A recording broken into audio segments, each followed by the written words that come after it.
Bueno, hermanos, buenas tardes.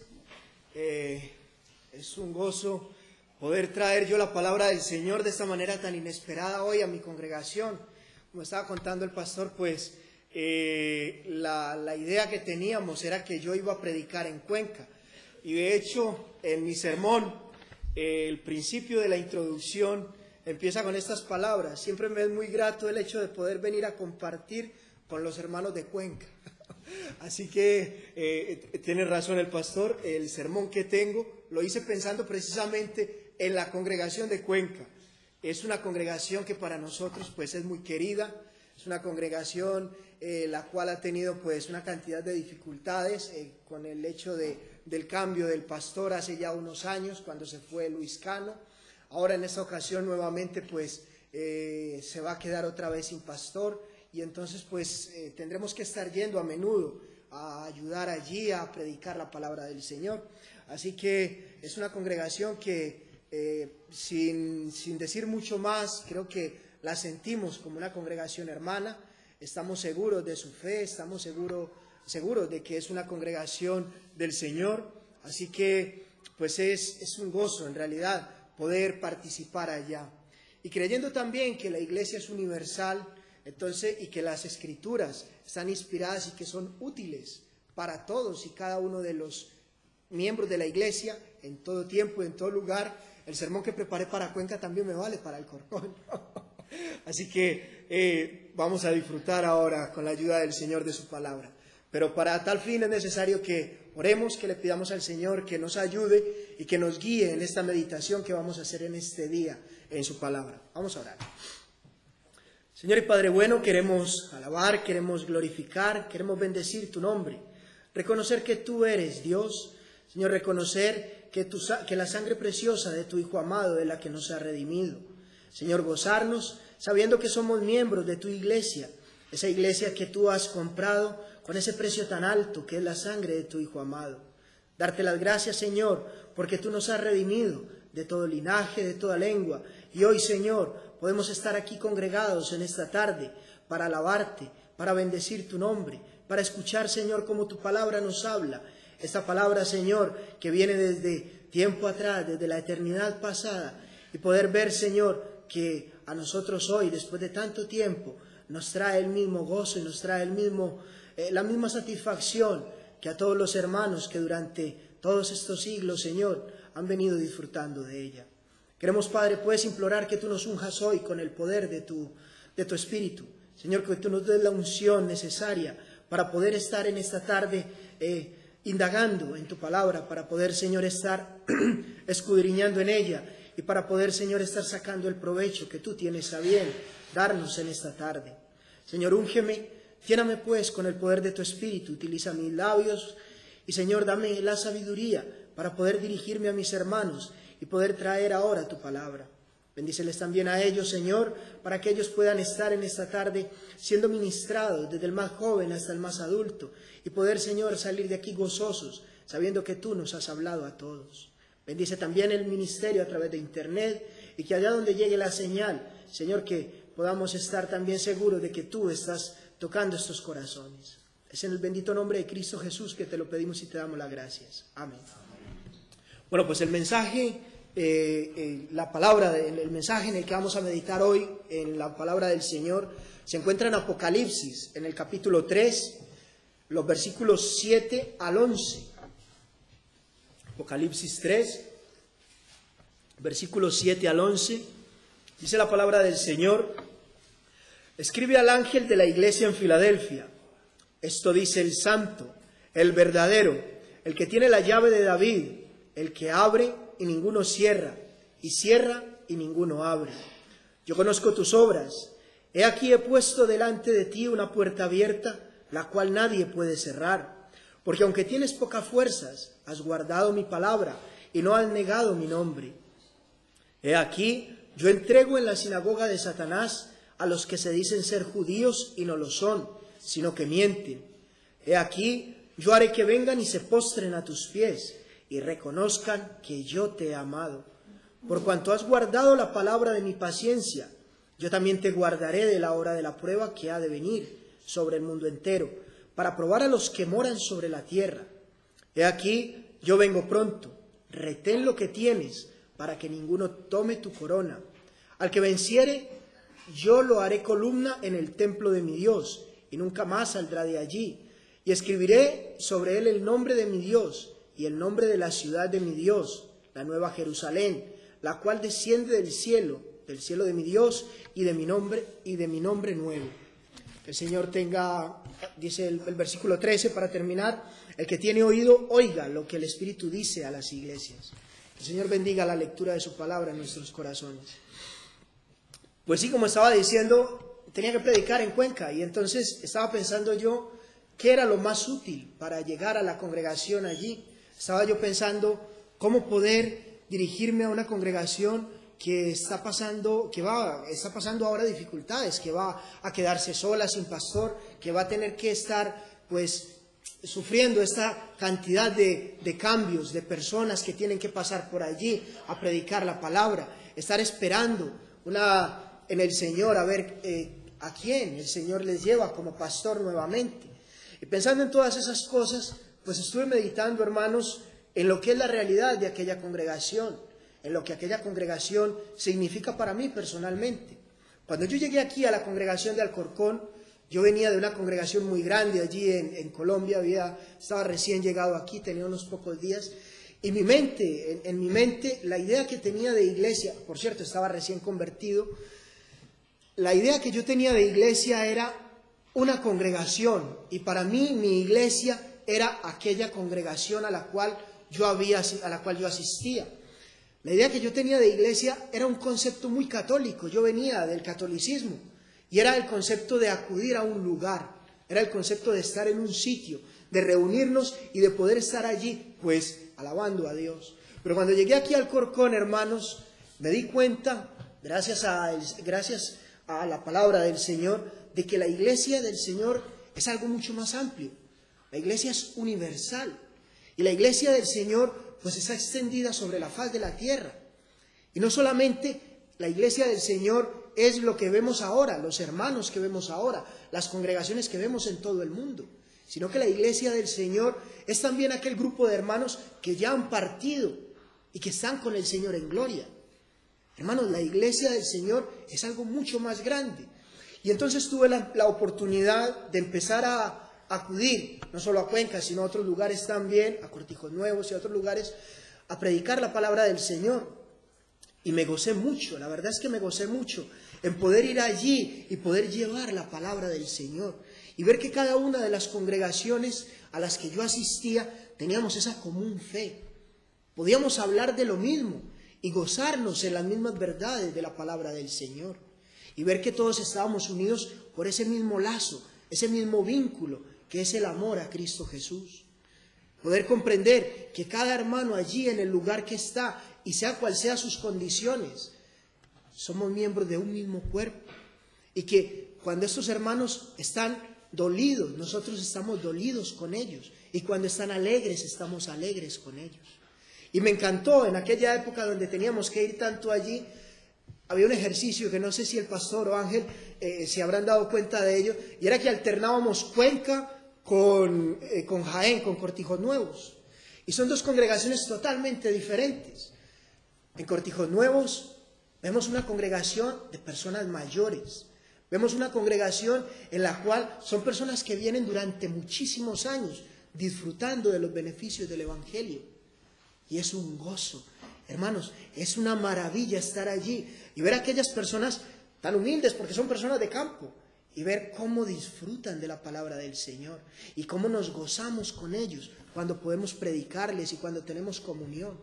Pero también era muy gozoso poder estar en Cuenca, una congregación joven, personas muy jóvenes, además una congregación que era una congregación mixta. De hecho, allí tienen dos hileras de bancos, uno por un lado y otro por el otro.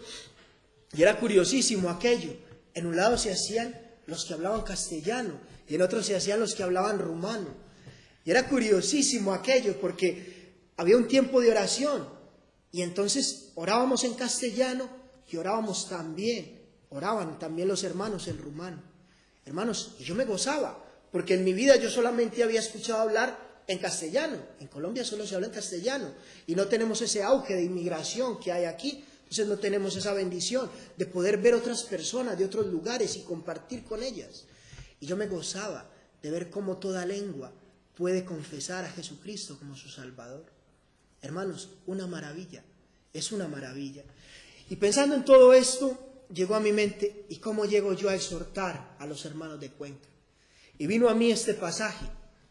El Señor trajo a mi mente este pasaje.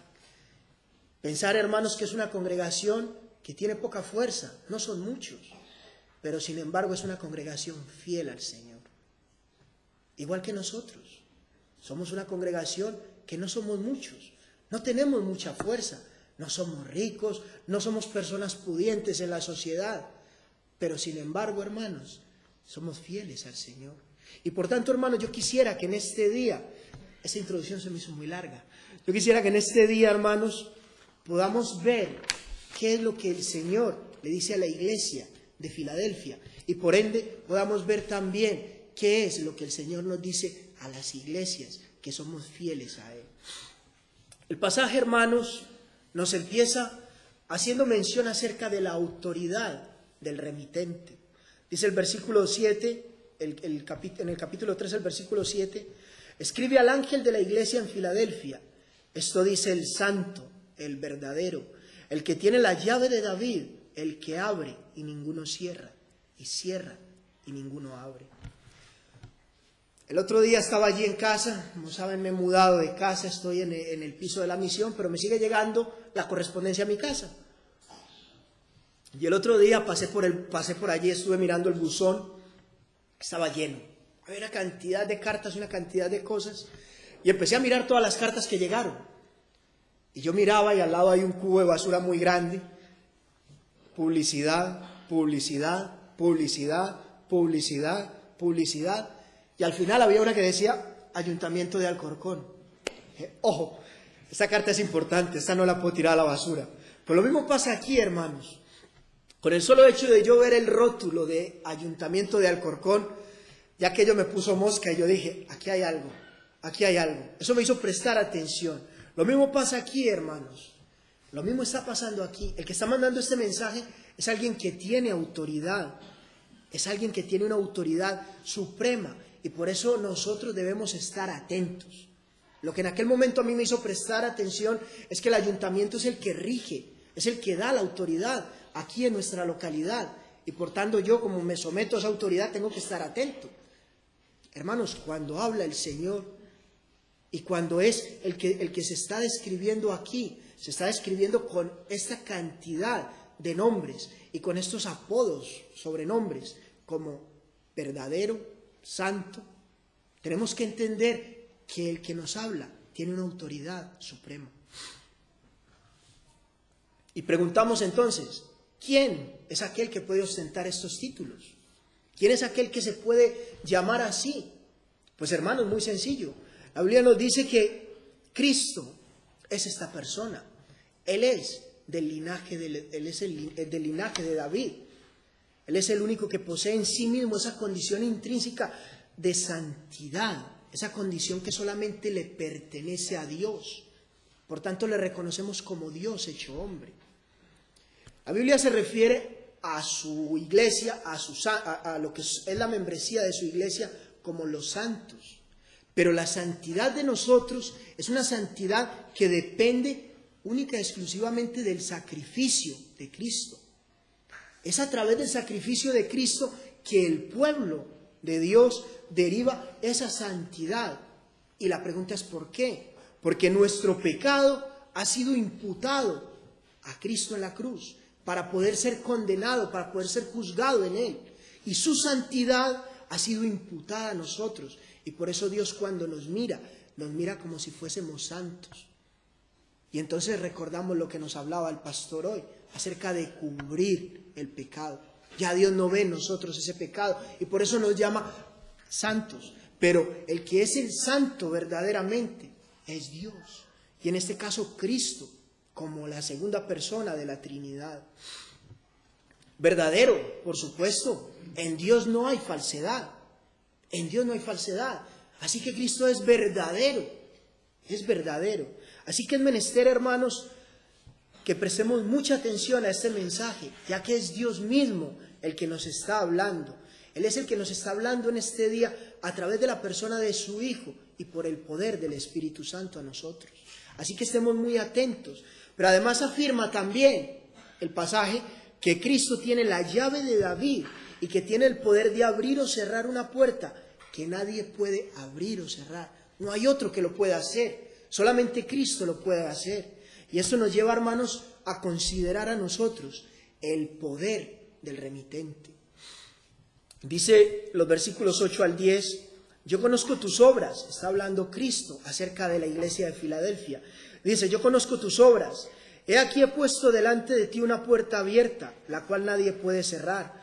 Porque aunque tienes poca fuerza, has guardado mi palabra y no has negado mi nombre. He aquí yo entrego de la sinagoga de Satanás a los que se dicen ser judíos y no lo son, sino que mienten.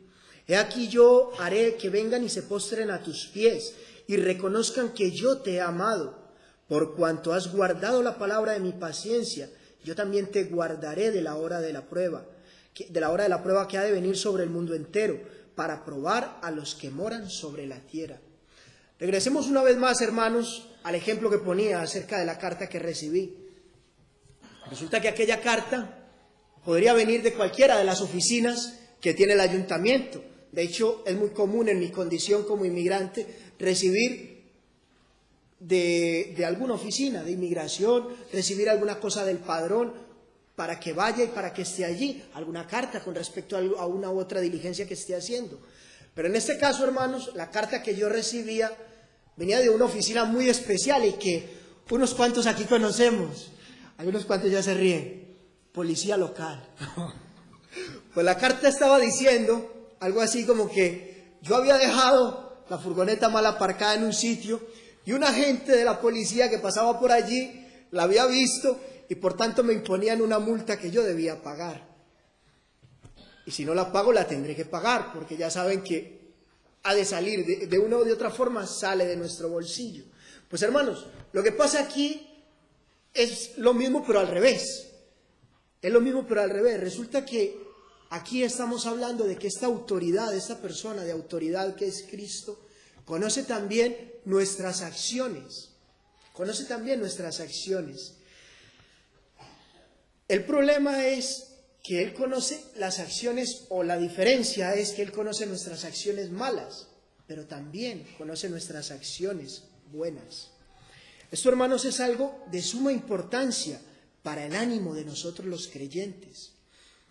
En su omnisciencia, nuestro Señor Jesucristo conoce que somos polvo de la tierra. Él conoce, nadie mejor que Él, conoce y sabe de nuestras debilidades, ya que Él ha sido probado en todas. Él ha sido tentado en todas nuestras debilidades. Y cada una de ellas le son a Él conocidas, no le son ajenas. Y por tanto, Él sabe lo que es nuestra debilidad.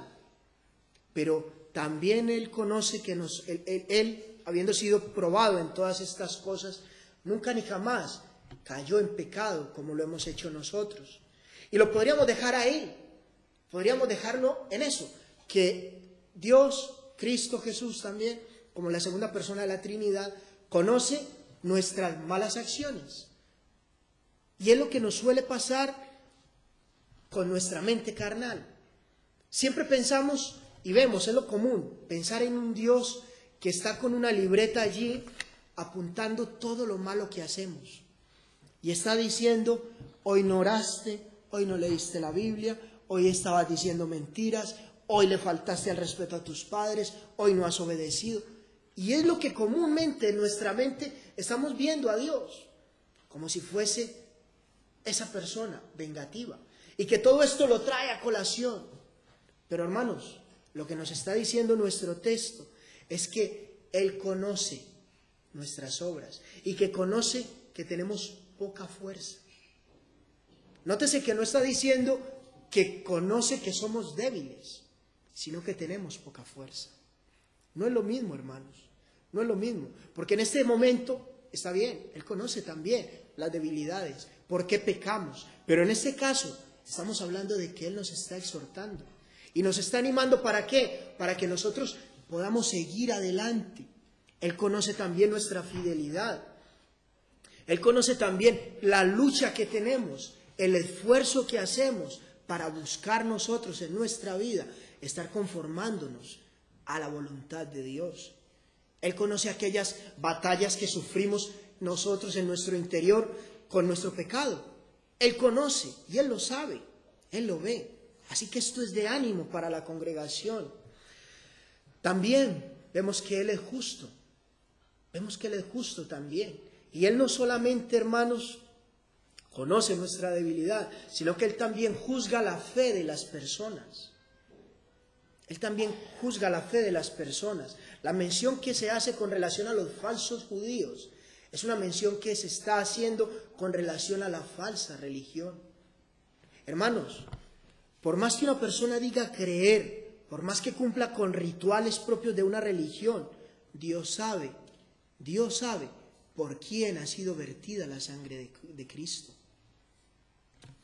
No hay posibilidad alguna de que a través de ritos y a través de buenas acciones y a través de una cantidad de cosas que el hombre haga, pueda ganar el favor de Dios. Los católicos se esfuerzan en ir a misa. Los falsos testigos de Jehová se esfuerzan en ir tocando puerta tras puerta, llevando su mensaje adulterado. Los mormones se esfuerzan también en predicar el otro y, por cierto, falso evangelio de Jesucristo. Pero, hermanos, lo peor de todo es que hay muchas personas que vienen y se esfuerzan en asistir a la congregación y se esfuerzan también en escuchar la palabra del Señor, en leer la palabra del Señor. Y llegará el momento en el cual el Señor les dirá, cuando estén enfrente a su tribunal: apartaos de mí, hacedores de maldad. Tendrán que reconocer delante de Dios en aquel día que lo que vivieron no fue más que una religiosidad en su vida. Hermanos, viene la pregunta entonces: ¿y cómo sé yo que en mi vida de fe no es una religiosidad vacía, hueca, sino que es una relación verdadera con Dios? ¿Cómo sé yo que poseo esa verdadera relación con Dios? Es la pregunta que salta entonces. Pues, hermanos, muy sencillo: guardando la palabra de la paciencia divina, como nos dice nuestro texto. La iglesia de Filadelfia se reconoce porque guarda la palabra de la paciencia divina. Y decimos, ¿y qué es eso? ¿Y qué es eso? Pues, hermanos, yo creo que lo más fácil es simplificarlo diciendo que es aceptando la buena nueva que hay en el Evangelio, la buena nueva de la salvación. ¿Por qué? Porque la palabra de paciencia es que Dios tiene paciencia para con nosotros y que por tanto Él está trayendo salvación al mundo y que por tanto Él está trayendo al hombre esa oportunidad que es Cristo Jesús. Está introduciendo en el mundo la salvación. Y entonces, ¿cómo puedo yo hacer esto? Pues muy sencillo. Se trata simplemente de reconocer que eres pecador, de reconocer que has roto, que has quebrantado la justa y santa ley de Dios. Reconocer también que por tal motivo, ya que Dios es Dios santo y tú eres una persona pecadora, como lo somos todos, hay un abismo que es infranqueable para cada uno de nosotros. El ser humano no puede llegar a atravesar este abismo. Y entonces podemos llegar y reconocer que solo Cristo es el único mediador para poder nosotros llegar a tener una relación con Dios. Y entonces abandonamos todas nuestras obras y depositamos nuestra fe en Cristo. Eso es aceptar la buena nueva del Evangelio y guardar entonces esa palabra de paciencia divina. Hermanos, no hay otro nombre bajo el cielo dado a los hombres en que podamos ser salvos, sino solamente Cristo Jesús. Es el único.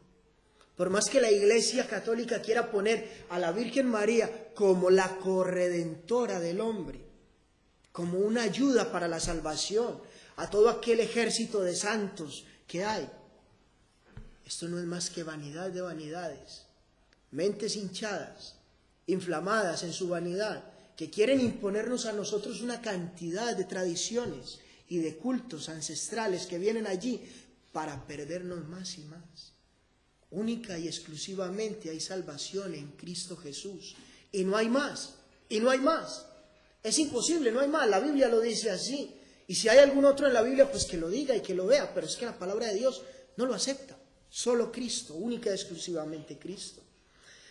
Amigos, ya no hermanos, sino amigos que me están escuchando, la mención que se hace en este pasaje que estamos leyendo acerca de una puerta abierta, es una oportunidad que hay en esta tarde para cada uno de los que aún no han creído en Cristo Jesús y que me están escuchando. Esa puerta abierta es la predicación del Evangelio. Y en esta tarde la predicación del Evangelio les está dando la puerta abierta. Amigos que me están escuchando a través de internet, aquí en la congregación, la puerta está abierta, la oportunidad está dada. ¿Qué vamos a hacer? ¿Vas a aceptar a Cristo Jesús como tu Salvador o lo vas a rechazar? He aquí, hoy es el día de salvación, hoy es el día aceptable.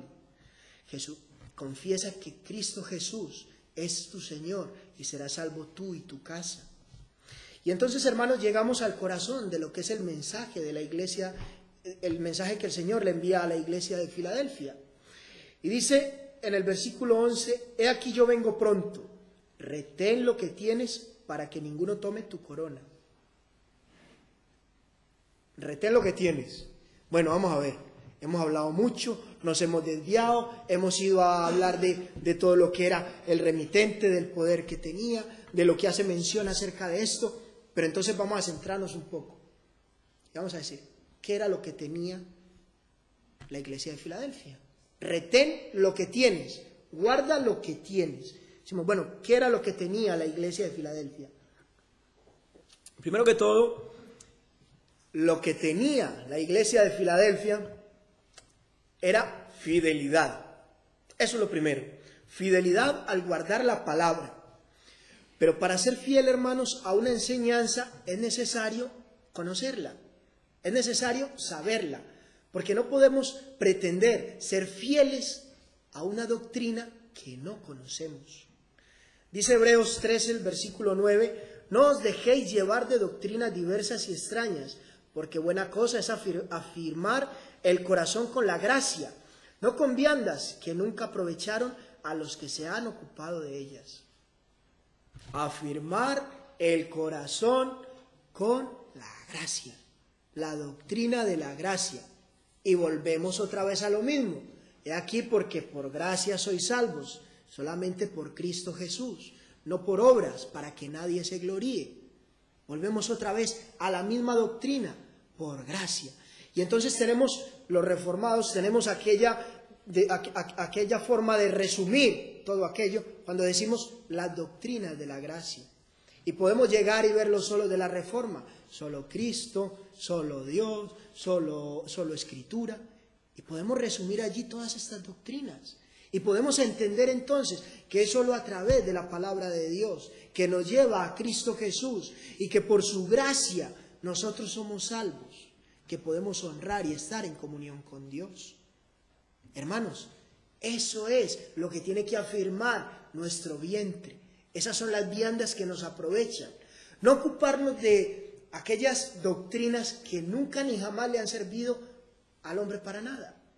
Y que lo llevan errando y que le llevan la iglesia de división en división. Hermanos, las doctrinas de la gracia. Esa es la fidelidad que guardaba la iglesia de Filadelfia. Y es la fidelidad que la verdadera iglesia de Dios ha venido guardando durante todo este tiempo, hasta hoy. Y eso es lo que nos hace a nosotros poder decir que somos una iglesia fiel. ¿Por qué? Porque lo que se predica aquí es única y exclusivamente la doctrina de la gracia. Eso es lo que nos hace una iglesia fiel. No es otra cosa. No es el hecho de venir aquí domingo tras domingo. No es el hecho de leer la Biblia domingo tras domingo. No, hermanos, eso está bien y eso hay que hacerlo. Enseñar a nuestros hijos el catecismo, llevarlos a la escuela dominical, eso está bien. Pero, hermanos, lo que nos hace fiel es la pureza doctrinal. Guardar la pureza doctrinal. La iglesia de Filadelfia también tenía valor al no negar el nombre de Cristo. Es menester, hermanos, en esto tener en cuenta la época en la cual se está escribiendo este pasaje. Pensemos que era la época en la cual eran las grandes persecuciones de la iglesia, hasta antes del año 300, donde el cristianismo se hace religión del imperio. Luego vendrán otras persecuciones más, vendrá la Santa Inquisición y una cantidad de cosas. Pero la gran persecución que hubo en aquel entonces fue una cosa terrible, fue una cosa tremenda. Y pensemos entonces que el Señor aquí alaba a la iglesia de Filadelfia porque le es fiel. Y además de esto, porque no niega el nombre de Cristo, porque lleva con gozo y con gratitud ese sobrenombre de cristiano. Y la pregunta es esto, sencillita, ¿no? De las más fáciles. ¿Cuántas personas, aparte de tu grupo familiar y de los más cercanos, de tu grupo de trabajo, de tu grupo de estudio, saben que tú eres cristiano? Hermanos, cuando yo voy en mi trabajo, yo me pongo mi uniforme azul y estoy allí en la obra con mi trabajo y la gente pasa por mi lado, sabe que ese es el fontanero, el calefactor, y van y me llaman y me buscan y me dicen, fontanero, venga que aquello está mal, calefactor, venga que está faltando allí tal o cual cosa.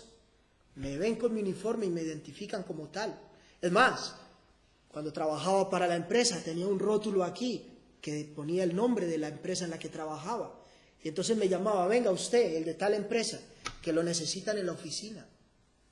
Y nosotros como cristianos, con nuestro testimonio de vida, cuando la gente nos ve obrar, cuando la gente nos ve vivir, porque es que, hermanos, no nos digamos mentiras, podemos hablar y podemos decir y podemos predicar hasta el cansancio, pero si nuestro testimonio de vida no acompaña nuestras palabras, ¿qué podemos hacer? ¿Qué podemos hacer entonces? Si nuestro testimonio de vida no es el...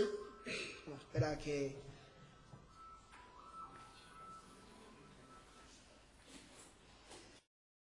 Ahora. No es Dios, nuestro Dios no nos habla a través del móvil. Bueno, continuamos.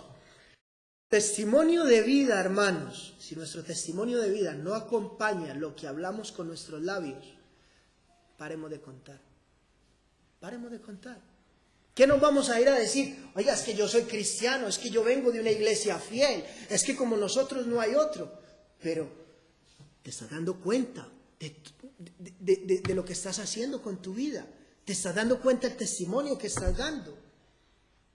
¿Cómo puede un padre de familia llamarle la atención a un hijo porque está borracho, porque está bebiendo, si está con resaca? Es que no es lógico, es que no es lógico, no es lógico. ¿Cómo podemos nosotros llamarle la atención a una persona porque a nuestros hijos, siguiendo con el mismo tema, porque están con un vocabulario soez cuando nuestro propio vocabulario es lo que ellos están repitiendo? Hermanos, si somos cristianos, hemos de llevar el nombre de Cristo en nuestra vida, en nuestro testimonio, como la iglesia de Filadelfia. No negarlo, no solo con los labios, sino no negarlo también con nuestras acciones. Esa es nuestra identidad cristiana y eso es lo que no puede estar en juego en ningún momento. ¿Por qué? Porque por causa de nuestro mal testimonio se blasfema el nombre de Cristo. Pero también, hermanos, la iglesia de Filadelfia tenía amor fraternal. Amor fraternal. Y entonces, aquí hay una cosa que he aprendido de mi pastor Ángel, y es citar el hebreo. No sé hablar castellano, pero ahora voy a citar el hebreo. Filadelfia era una ciudad que quedaba en Asia Menor. Y resulta que Filadelfia, según la concordancia de Strong, que es una muy buena herramienta, se la recomiendo, también es en castellano, es la que yo uso. En griego, originalmente, se decía Filadelfos. Y esto quería decir amor fraternal, o que ama a los hermanos. Y yo creo que esto ya nos tiene que llamar la atención acerca del carácter de aquella congregación. Yo creo que esto ya nos llama la atención y nos motiva a pensar en el vínculo que había entre aquellos creyentes. como el vínculo que tiene Alcorcón con Cuenca, como el vínculo que tenemos entre nosotros mismos. Pero son estas, en realidad, las cosas que caracterizan nuestra congregación. Hermanos, es verdad que la iglesia de Filadelfia no tenía mucha fuerza. Nosotros tampoco la tenemos. Pero ¿hay pureza doctrinal en nosotros? Yo digo que sí. ¿Somos capaces de identificarnos como cristianos? Yo digo que sí. Yo digo que sí. Y por más problemas y por más dificultades que nosotros tengamos, yo creo que se nos identifica como cristianos. Amamos a todos y cada uno de nuestros hermanos. Yo digo que también. Hay algunos que nos cuesta. Incluso yo reconozco, hay veces que somos pesados. Yo el primero. ¿Pero por qué? Porque cada uno es de su padre y de su madre. Me encanta esa expresión española. Hermanos, cada uno es de su padre y su madre. Cada uno tiene su carácter. Cada uno tiene sus formas, sus maneras. Pero no obstante, está el vínculo. Ese vínculo que tenemos común, que nos hace condolernos con el hermano, aunque nos siente como una patada. Y aunque a veces nos ponga a nosotros a pensar una cantidad de cosas. ¿Por qué? Porque es nuestro hermano en Cristo. Porque es nuestro hermano en Cristo. Y hemos de esforzarnos porque haya un vínculo fraternal más grande, para que estrechemos nuestra relación con Él. Y ese esfuerzo no implica solamente que nosotros hemos de aceptar al que es pesado. O bueno, ustedes aceptarán al pesado, estaba poniendo el ejemplo mío. Sino que yo también como pesado tendré que hacer lo posible para que los demás me acepten. Y creo que todos y cada uno de nosotros, o bien somos pesados para alguno o alguno es pesado para el otro. Así que es un ejercicio doble. Es un ejercicio doble. Tratar nosotros de agradar al otro y aceptar nosotros al otro también con sus dificultades. En esta misma visión, hermanos, el Señor se dirige a la iglesia de Éfeso. Y la iglesia de Éfeso está caracterizada por abandonar su primer amor.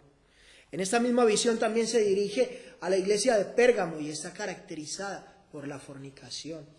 También se dirige a la iglesia de Tiatira y está caracterizada por la falsedad doctrinal. A la iglesia de Sardis y está descrita como espiritualmente muerta. Y a la iglesia de la Odisea con una nauseabunda tibieza espiritual. Hermanos, quiera Dios que ninguna de estas sea las características de nuestra congregación, sino que por el contrario, la característica de nuestra congregación sea siempre la fidelidad, sea siempre el amor fraternal y sea siempre el valor para nosotros decir en todo momento, confesar en todo momento a Cristo Jesús. Conclusión, llegando ya al final, hermanos, tenemos delante de nosotros una puerta abierta. Tenemos una puerta abierta, una puerta que no nos puede cerrar nadie. Y es la oportunidad que nosotros como iglesia tenemos de predicar el Evangelio. Esa es la oportunidad que la iglesia de Alcorcón tiene. Y no hay más. Hermanos, nuestro cometido no es ni social, ni político, ni religioso. Nosotros no predicamos una religión. Nosotros predicamos a Cristo.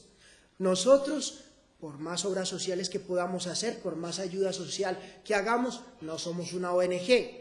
Nosotros nos dedicamos a predicar a Cristo y a este crucificado, única y exclusivamente. Y tampoco nuestro cometido es político. Hermanos, yo no sé qué pasa últimamente con los hermanos. Es una cosa que me llama la atención un montón. Ahora todo el mundo quiere ser político y todo el mundo quiere cambiar el país siendo político. Yo aseguro que el país, España, Colombia, cualquiera que sea, no cambia desde la política. Yo lo aseguro. ¿Saben cuándo va a cambiar nuestros países?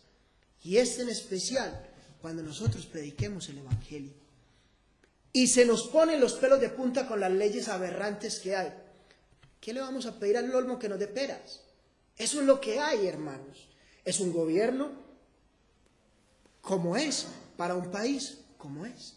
No hay más, hermanos. ¿Qué tenemos que hacer nosotros? Predicar el Evangelio. ¿A quién? Muy sencillo, a aquella niña que tiene 16 años, que se le está dando la oportunidad de abortar. ¿Para qué? Para que ella aprenda que eso es pecado, que eso es homicidio y que eso no se puede hacer. Y que hay una solución para eso y que Cristo Jesús traerá cuentas eso en el día venidero, en el día del juicio.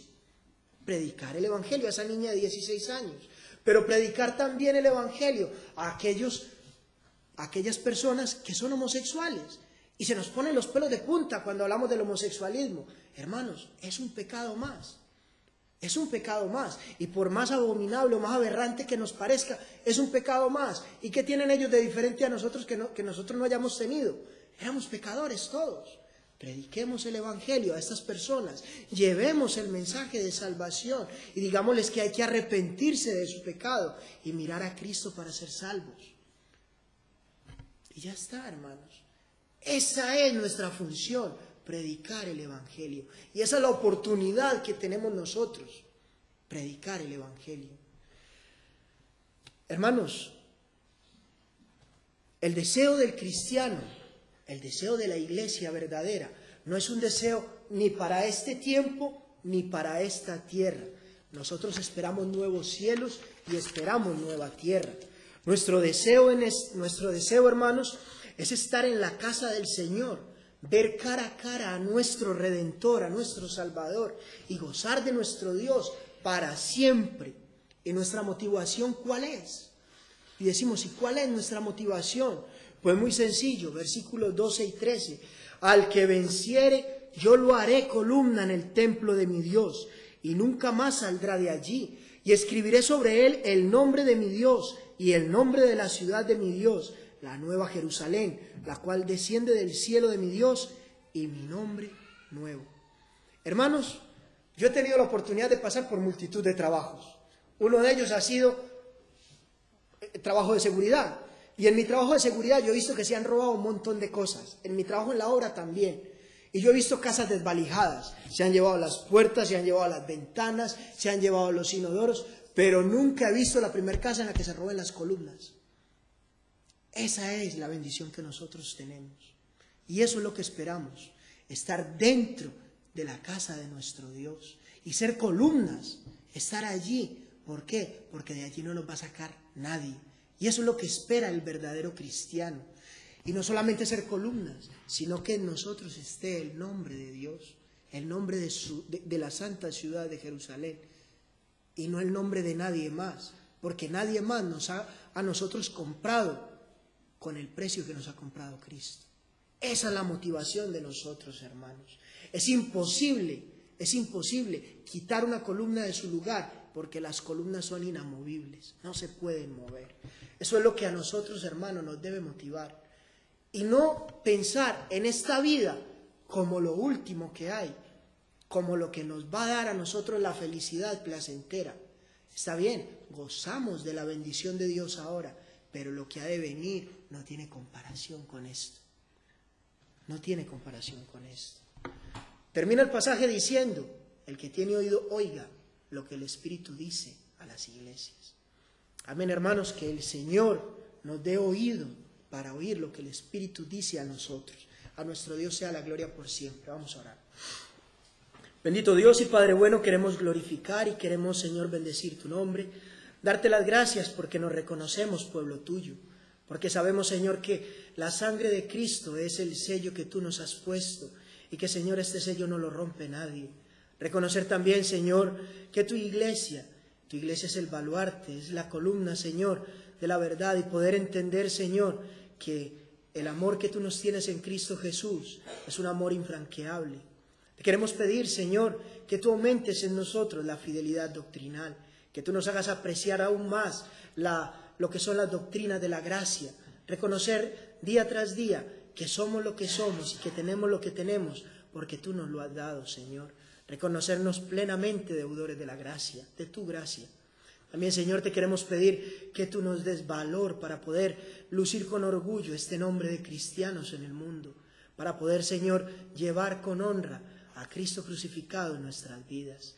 Y también, Padre bueno, queremos pedirte que tú nos des amor fraternal, que podamos, Señor, gozarnos con cada hermano, que podamos, Señor, sentir las penalidades de cada hermano como nuestras mismas y poder, Señor, saber que todos nosotros somos miembros de un mismo cuerpo que es tu iglesia y que tu iglesia, Señor, está comprada por la sangre de tu Hijo amado. Es en su nombre que te pedimos y te damos las gracias por todo. Amén, Señor.